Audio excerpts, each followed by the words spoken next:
பிரதோஷம் சனிக்கிழமை நாட்களில் வந்தால் அது சனிப்பிரதோஷம் என்றும் மகா பிரதோஷம் என்றும் சொல்லப்படுகிறது. பிப்ரவரி 14 2026 அன்று சனிக்கிழமை பிரதோஷ நாள். சிவபெருமானை தரிசித்து வந்தால் பாவங்கள் விலகி புண்ணியம் சேரும். இன்று நீங்கள் செய்யும் தானத்தல் இந்திரனுக்கு சமமான புகழும் செல்வாக்கும் கிடைக்கும். மேலும் இந்நாளில் சிவ ஆலயம் சென்று சனி பகவானை வணங்கி வந்தால் சனி பகவானால் ஏற்பட்ட தோஷம் தீரும்.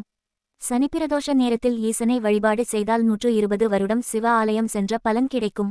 ஆரோக்கியம் அதிகமாகும், நோய்கள் நீங்கும், நீண்ட ஆயுள் கிடைக்கும். முற்றுப்புள்ளி.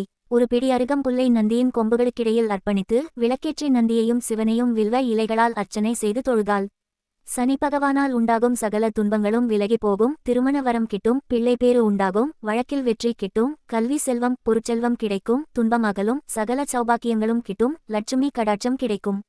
மாலையில் நடக்கும் சிவ பூஜையில் கலந்து கொண்ட பிறகு பிரசாதம் பெற்று விரதத்தை முடிக்கலாம். பிரதோஷ பூஜைகள் அனைத்து சிவாலயங்களிலும் பல்வேறு பொருட்களை பயன்படுத்தி சிறப்பு அபிஷேகம், நீரேற்ற பூஜை மூலம் மேற்கொள்ளப்படுகின்றன. ஒவ்வொரு அபிஷேக பொருளும் சிவபெருமானை வணங்கும்போது அதன் சொந்த நன்மையை கொண்டுள்ளது. பொதுவாக பால், தேன், நெய், மஞ்சள், சந்தனம், பன்னீர், அரிசிப்பொடி மற்றும் பஞ்சாமிர்தம் 5 பொருட்களின் கலவை ஆகியவை இதில் அடங்கும். மாலை பூஜைக்கு பிறகு பக்தர்களுக்கு பிரசாதம் விநியோகிக்கப்படுகிறது. சனி பிரதோஷ விரதத்தை கடைபிடிப்பதால் கிடைக்கும் பலன்கள்.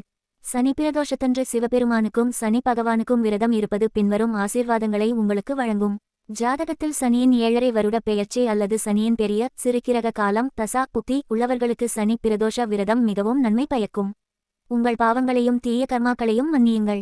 உங்கள் மனதையும் உடலையும் தூய்மைப்படுத்தி சுத்தப்படுத்துங்கள். சந்ததியினரின் ஆசீர்வாதம் மற்றும் ஆரோக்கியம், செல்வம் மற்றும் செழிப்பு நிறைந்த வாழ்க்கையில் முன்னேற்றத்தை அளித்து நிதி இழப்புகளிலிருந்து மீள உதவும்.